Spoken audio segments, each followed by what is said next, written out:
कि जिस दिन जाति जनगणना हो जाएगी उस दिन जातियों को लड़ाकर इनको वोट लेने का मौका नहीं मिलेगा, इसलिए जाति जनगणना नहीं कराना चाहते हैं। मैं आपके माध्यम से मांग करता हूं कि अगर आप चाहते हो समतामूलक समाज बने, आप चाहते हो कि संविधान को लागू करने वाला प्रदेश बने, आप चाहते हो कि इस देश के अंदर संवैधानिक व्यवस्था लागू हो, तो आपको जाति जनगणना करा करके संख्या के आधार पर सभी समाज का हिस्सा उनको बराबर दे देना चाहिए। वही असली रामराज और असली समाजवाद है। मैं माननीय अधिष्ठाता महोदय, बहुत लंबी लंबी बात ये लोग करते हैं और ऐसी बातें करते हैं, जबकि मैं बड़ी जिम्मेदारी से कहना चाहता हूं कि आरएसएस का एजेंडा है कि देश गरीब हो, गांव गरीब हो, गांव अशिक्षित हो। चूंकि इनको पता है कि गरीब और अशिक्षित व्यक्ति को गुलाम बनाना सरल है, और जिस दिशा में ये आपका बजट ये बताता है, ये बजट बताता है कि आज ये देश को, प्रदेश को गरीबी की तरफ ले जाना चाहते हैं, ये अशिक्षा की तरफ ले जाना चाहते हैं, जिसका सीधा साधा उदाहरण है। आप शिक्षा के क्षेत्र में देख लें, आप किसानों के क्षेत्र में देख लें, इन्होंने कोई बजट का इंतजाम नहीं किया। आज तीसरा बजट इन्होंने प्रस्तुत किया है।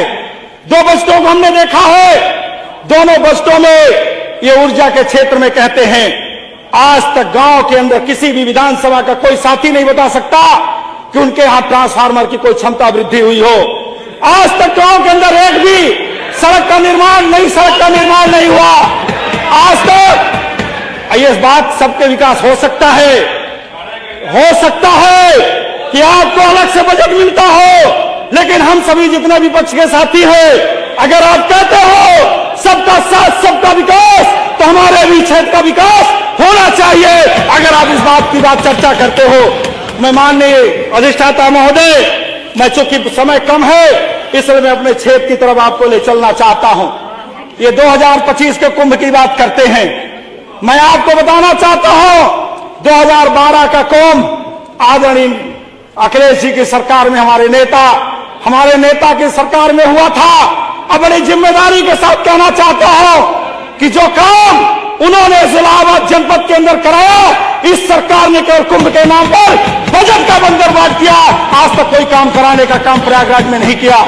मैं अधिष्ठाता महोदय, मैं कहना चाहता हूं, जब हम विधानसभा के अंदर खड़े होते थे घटना याद आती है, जब 27% रिजर्वेशन की बात होती है, जब मंडल की बात होती है, तब इनकी तरफ से कमंडल की बात शुरू कर दी जाती है, क्योंकि इनको मंडल को दबाने का प्रयास किया जाता है।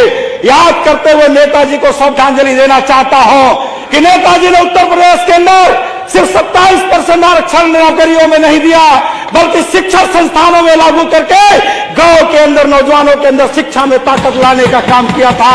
और माननीय अधिष्ठाता महोदय, मैं अपने क्षेत्र के विकास की तरफ आपको ले जाना चाहूंगा।